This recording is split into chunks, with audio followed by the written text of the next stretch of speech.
जय हिंद साथियों, स्वागत करता हूं आप सभी का अपने YouTube चैनल पर। साथियों, आज इस वीडियो में हम आपके लिए नेवी एसएसआर और एमआर के लिए एक महत्वपूर्ण प्रैक्टिस सेट लेकर आए हैं।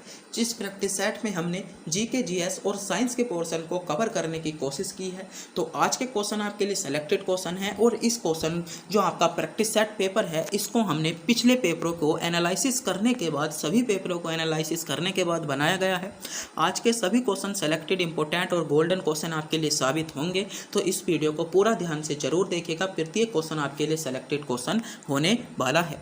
तो बिना टाइम गवाए करते हैं वीडियो को स्टार्ट। आपका पहला क्वेश्चन देखते हैं, मगर इससे पहले अगर आप भी हमारे चैनल पर नए हो, चैनल को सब्सक्राइब, वीडियो को लाइक और अपने दोस्तों के पास वीडियो को शेयर जरूर कर दें।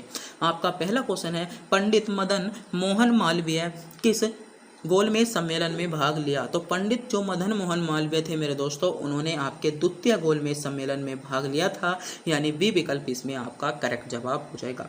बात कर लेते हैं, जब गोलमेज सम्मेलनों का जिक्र आ गया है तो कुल आपके जो गोलमेज सम्मेलन हुए थे 3 हुए थे। पहला हुआ था आपका 1930 में, दूसरा हुआ था आपका 1931 में, तीसरा हुआ था 1932 में। क्वेश्चन आपसे पूछा गया था, पंडित मदन मोहन मालवीय ने द्वितीय गोलमेज सम्मेलन में आपका भाग लिया था, यानी 1931 में जो हुआ था। आपसे क्वेश्चन पूछा जा सकता है कि तीनों गोलमेज सम्मेलनों में किसने भाग लिया? तो तेग बहादुर और डॉक्टर भीमराव अंबेडकर ने आपका तीनों सम्मेलन हुए थे उनमें भाग लिया था। तो क्वेश्चन इसमें जो सही जवाब था बी विकल्प के साथ आपका करेक्ट जवाब था। अगला क्वेश्चन पूछते हैं। अगला क्वेश्चन है आपका, भारत का स्वर्ग किसे कहा जाता है? Important question. हिमाचल प्रदेश, जम्मू कश्मीर, महाराष्ट्र या शिमला? तो बताइए भारत का स्वर्ग। तो मेरे दोस्तों, जो भारत का स्वर्ग कहा जाता है वह आपका जम्मू कश्मीर को कहा जाता है। सेलेक्टेड क्वेश्चन है, नेवी, एमआर और एसएसआर में सीधा क्वेश्चन देखने को मिलेगा कि भारत का स्वर्ग। तो मेरे दोस्तों, भारत का स्वर्ग आपका जम्मू कश्मीर को कहा जाता है। मगर आपसे क्वेश्चन पूछा जा सकता है कि भारत का स्वर्ग तो जम्मू कश्मीर को कहा जाता है, लेकिन विश्व का स्वर्ग किसे कहा जाता है? तो मेरे दोस्तों, विश्व का स्वर्ग आपका किसे कहा जाता है? तो स्विट्जरलैंड को विश्व के स्वर्ग के नाम से भी हम जानते हैं। विश्व का स्वर्ग आपका स्विट्जरलैंड करेक्ट जवाब होने वाला है। अगला क्वेश्चन देखते हैं। अगला क्वेश्चन आपके लिए क्या है? अगला क्वेश्चन है, उत्तर प्रदेश में सर्वाधिक वर्षा किस क्षेत्र में होती है? तो उत्तर प्रदेश में जो मेरे दोस्तों सर्वाधिक वर्षा होती है वह आपकी दक्षिणी पहाड़ी पठार क्षेत्र द्वारा, दक्षिणी पहाड़ी पठार क्षेत्र द्वारा उत्तर प्रदेश में सर्वाधिक वर्षा होती है। यानी जो बच्चे विकल्प सी को चुनने हैं बिल्कुल सही चुनने हैं, सी विकल्प के साथ इसमें आपका करेक्ट जवाब हो जाएगा। अगले क्वेश्चन पर पढ़ते हैं। अगला क्वेश्चन है, भारतीय स्टेट बैंक की सहायक कंपनी का राष्ट्रीयकरण कब हुआ? तो भारतीय जो स्टेट बैंक थी उसकी जो कंपनियों का एकीकरण हुआ था वह आपका 1959 में हुआ था।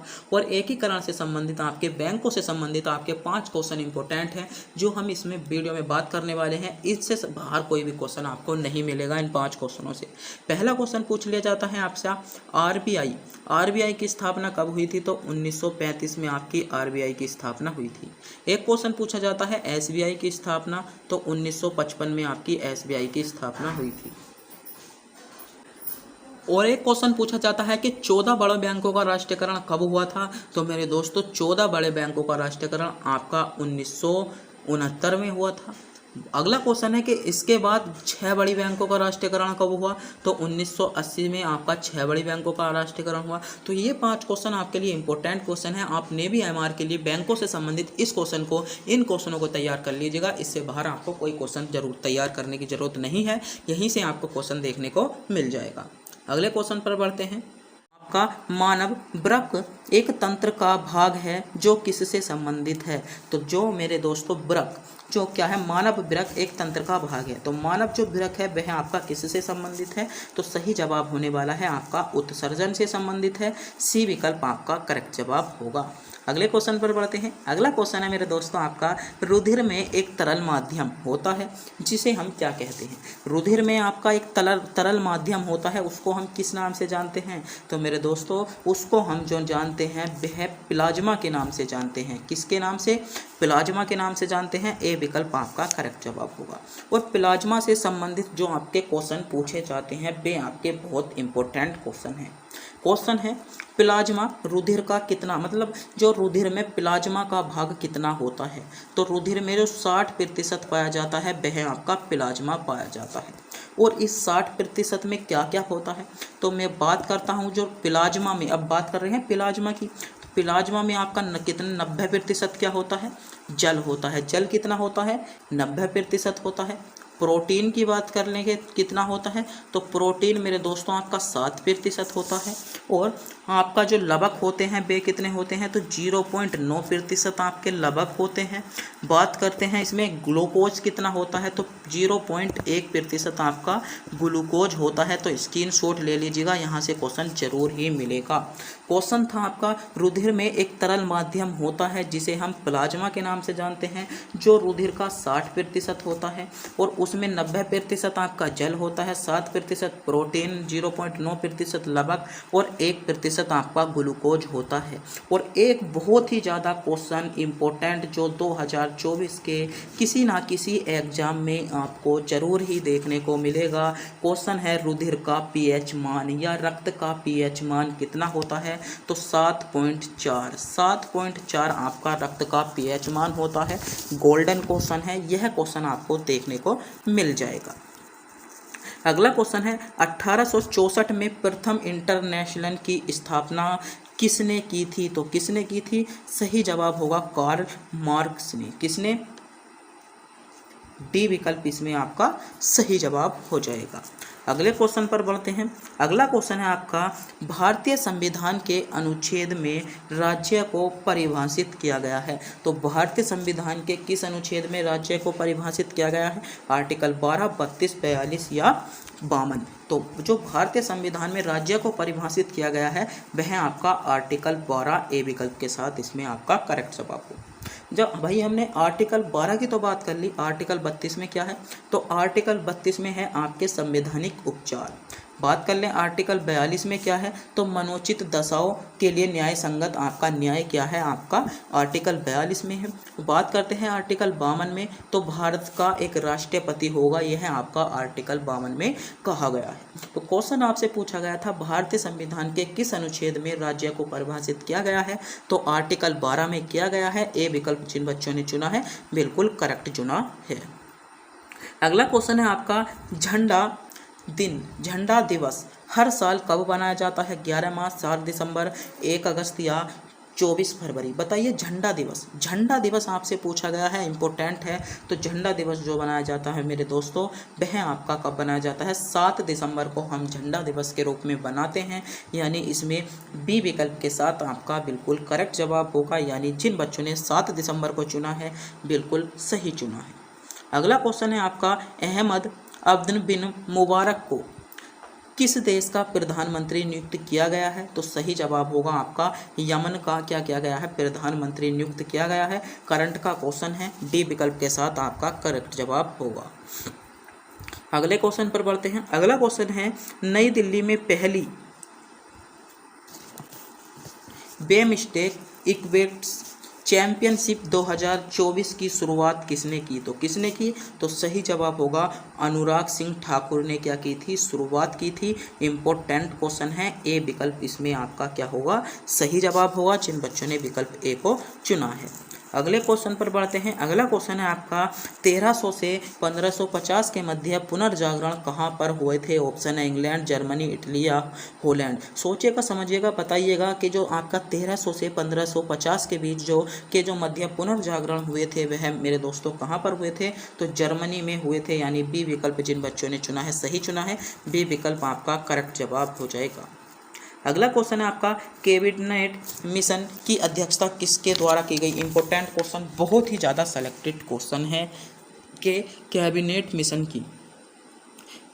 मिशन की जो अध्यक्षता की गई थी किसके द्वारा की गई थी। बात कर लेते हैं कैबिनेट मिशन भारत में कब आया, तो यह भी क्वेश्चन पूछा जाता है। तो कैबिनेट मिशन 24 मार्च को कब आया था, कैबिनेट मिशन आपका भारत में जो आया था मेरे दोस्तों 24 मार्च को, कब आया था, 24 मार्च 1946 को कैबिनेट मिशन भारत में आया, और जिसकी जो अध्यक्षता की थी लॉर्ड पैट्रिक लॉरेंस ने की थी। सी विकल्प आपका सही जवाब होगा। और एक बहुत ज़्यादा क्वेश्चन पूछा जाता है कि आपका जो आपका कैबिनेट मिशन आया था, जो आपका कैबिनेट मिशन आया था, इसमें कितने सदस्य थे? तो मेरे दोस्तों कैबिनेट मिशन में आपके कितने सदस्य थे? आपके पंडित जवाहरलाल नेहरू सहित 12 सदस्य थे, यानी इसमें यह क्वेश्चन भी पूछा गया है। तो क्वेश्चन था कैबिनेट मिशन की अध्यक्षता लॉर्ड पैट्रिक लॉरेंस ने की थी। सी विकल्प के साथ आपका करेक्ट जवाब होगा। अगला क्वेश्चन है राजा बोरदेयार ने किस राज्य की स्थापना की? राजा बोरदेयार ने, तो राजा बोरदेयार ने जो स्थापना की थी मेरे दोस्तों आपकी मैसूर की थी, यानी ए विकल्प जिन बच्चों ने चुना है बिल्कुल सही चुना है, ए विकल्प आपका करेक्ट जवाब होगा। अगला क्वेश्चन पर पढ़ते हैं। अगला क्वेश्चन है निम्न में से कौन सा वेदांग नहीं है? निम्नलिखित में से आपका वेदांग नहीं है, तो वेदांग क्या नहीं है? वेदांग नहीं है तो मेरे दोस्तों आपका सांख्य जो है वे है आपका वेदांग नहीं है, यानी सी विकल्प के साथ इसमें आपका बिल्कुल करेक्ट जवाब हो जाएगा।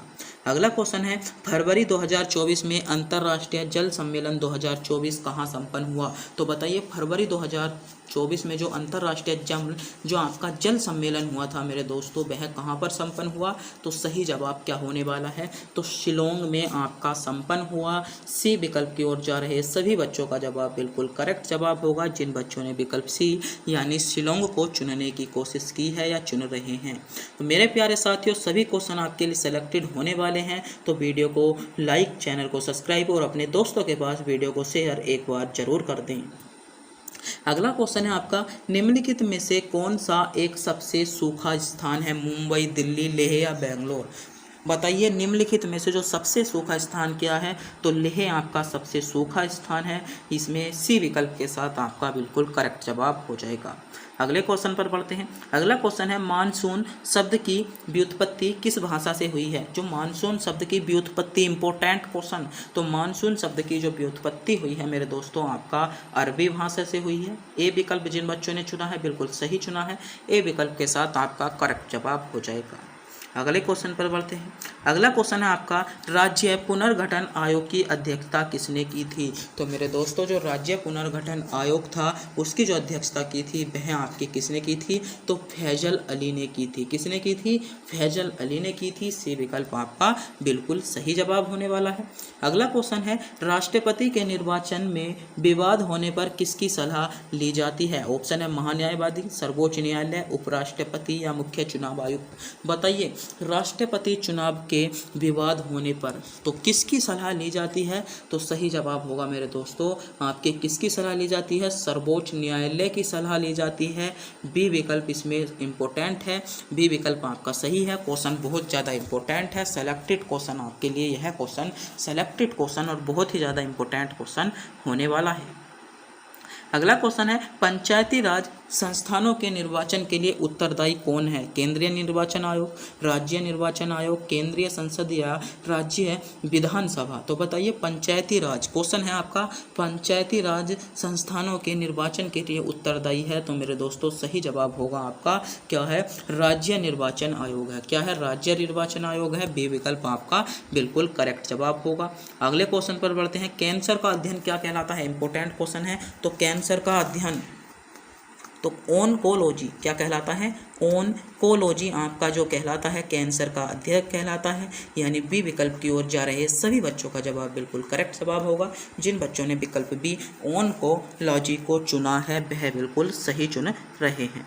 अगला क्वेश्चन है आपका डोडा बेटा शिखर जिसका अर्थ है एक बड़ा पहाड़ किसका सबसे ऊंचा पर्वत शिखर है? ऑप्शन है अंतगिरी की पहाड़ी का, नीलगिरी की पहाड़ी का, इलायची की पहाड़ी का या सेबर राय की पहाड़ी का? तो डोडा बेटा शिखर, डोडा बेकर जो शिखर है मेरे दोस्तों वह आपका नीलगिरी की पहाड़ी का एक भाग है, यानी इसमें बी विकल्प के साथ आपका बिल्कुल सही जवाब होने वाला है। अगला क्वेश्चन है आपका जहांगीर के निर्देश पर किसने अबुल फजल की हत्या कर दी थी? इंपॉर्टेंट क्वेश्चन है कि जहांगीर के निर्देश होने पर किसने अबुल फजल की मृत्यु कर दी थी? तो सही जवाब होगा मेरे दोस्तों आपका उजबेगों ने। किसने? उजबेगों ने जहांगीर के निर्देश पर आपकी क्या कर दी थी? अबुल फजल की क्या कर दी थी? हत्या कर दी थी, यानी इसमें बी विकल्प आपका बिल्कुल सही जवाब होने वाला है। वो सॉरी, इसमें वीर सिंह बुंदेला आपका सी विकल्प इसमें करेक्ट जवाब होगा। इसमें थोड़ी सी मिस्टेक हो गई थी, क्या हो जाएगा, वीर सिंह बुंदेला इसमें आपका सही जवाब हो जाएगा। अगला क्वेश्चन है, लंबाई की सबसे छोटी इकाई क्या है? माइक्रो, फर्मीमीटर, नैनोमीटर, इनमें से कोई नहीं। लंबाई की सबसे छोटी इकाई तो फर्मीमीटर आपका लंबाई की सबसे छोटी इकाई है। बी विकल्प इसमें आपका सही जवाब होगा। अगला क्वेश्चन इंपॉर्टेंट क्वेश्चन और सेलेक्टेड क्वेश्चन आपकी स्क्रीन पर आ चुका है। क्वेश्चन है, निम्न में से कौन से संशोधन के पश्चात बोडो और डोगरी भाषा 8वीं अनुसूची में शामिल की गई? बात करते हैं भारतीय संविधान में कुल कितनी भाषाएं हैं। तो भारतीय संविधान, जब मूल संविधान आपका लागू हुआ था उस टाइम पर भारतीय संविधान में 14 भाषा थी। कितनी भाषा थी? 14 भाषा थी। और वर्तमान में आपकी 22 भाषाएं हो चुकी हैं। वर्तमान में आपकी कितनी भाषा हो चुकी हैं? 22 भाषा हो चुकी हैं।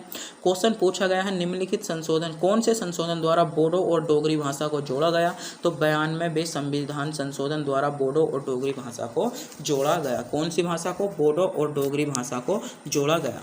क्वेश्चन यहाँ से बहुत ज़्यादा क्वेश्चन पूछे जाते हैं। अनुसूची का भी जिक्र आया है। तो पहले जो थी, जिस टाइम पर संविधान लागू हुआ था उस टाइम पर आपकी 8 अनुसूची थी और वर्तमान में आपकी 12 अनुसूची हो चुकी है। भारतीय संविधान में कितनी भाषाओं को मान्यता प्राप्त थी? तो पहले आपकी 14 भाषाओं को मान्यता प्राप्त थी, मगर वर्तमान में आपकी 22 भाषाओं को मान्यता प्राप्त हो गई है, जिसमें बोडो और डोगरी को जो जोड़ा गया है वह आपका 92वें संविधान संशोधन द्वारा जोड़ा गया है। आगे बढ़ते हैं। अगला क्वेश्चन है आपका, अगस्त प्रस्ताव कहाँ पेश किया गया? इंपॉर्टेंट क्वेश्चन है यह, बहुत ज़्यादा सेलेक्टेड क्वेश्चन होने वाला है आपके लिए कि अगस्त प्रस्ताव कहाँ पर पेश किया गया। इंपॉर्टेंट क्वेश्चन, बताइए, सोचिएगा, समझिएगा मेरे दोस्तों। जो अगस्त प्रस्ताव आपका पेश किया गया था वह आपका कहाँ पर किया गया था? तो मुंबई में या बम्बई में आपका अगस्त प्रस्ताव क्या किया गया? पेश किया गया। सी विकल्प आपका बिल्कुल सही जवाब होगा। आगे क्वेश्चन पर बढ़ते हैं। विश्व की पहली नगर सौर परियोजना कहाँ स्थित है? ऑप्शन महाराष्ट्र, राजस्थान, तमिलनाडु, गुजरात। बताइए, विश्व की पहली नगर सागर सौर परियोजना, पहली नगर सौर परियोजना जो स्थित है वह आपकी है तमिलनाडु में। कहाँ पर? तमिलनाडु में है। सी विकल्प आपका बिल्कुल करेक्ट जवाब होगा। अगले क्वेश्चन पर बढ़ते हैं। रीडिस्कवरी ऑफ इंडिया किसने लिखी? इंपॉर्टेंट क्वेश्चन है, तो किसने लिखी? आपका सही जवाब होगा मेघनाद देसाई ने। किसने लिखी? मेघनाद देसाई ने आपकी रीडिस्कवरी ऑफ इंडिया लिखी। अगला क्वेश्चन है आपका, मोहम्मद गोरी का अंतिम अभियान किसके खिलाफ था? बहुत ज़्यादा क्वेश्चन आपसे पूछा जाता है कि मोहम्मद गोरी का जो अंतिम अभियान था वह मेरे दोस्तों किसके खिलाफ था? भट्टी के, खोखर के, पठान के या जाट के? तो जो मोहम्मद गोरी का अंतिम अभियान था मेरे दोस्तों वह आपका किसके खिलाफ था? तो पठानों के खिलाफ था। सी विकल्प इसमें आपका बिल्कुल करेक्ट जवाब हो जाएगा। आगे क्वेश्चन पर बढ़ते हैं। अगला क्वेश्चन है, निम्न में से कौन सा एक पत्रिका अबुल कलाम आज़ाद द्वारा प्रकाशित की गई? इनमें से आपकी ऐसी कौन सी पत्रिका है जिसको अबुल कलाम आज़ाद द्वारा क्या किया गया है? प्रकाशित किया गया है। तो कौन सी पत्रिका है? सही जवाब होगा अल हिलाल। क्या होगा? अल हिलाल आपकी जो पत्रिका है वह आपकी अबुल कलाम द्वारा आयोजित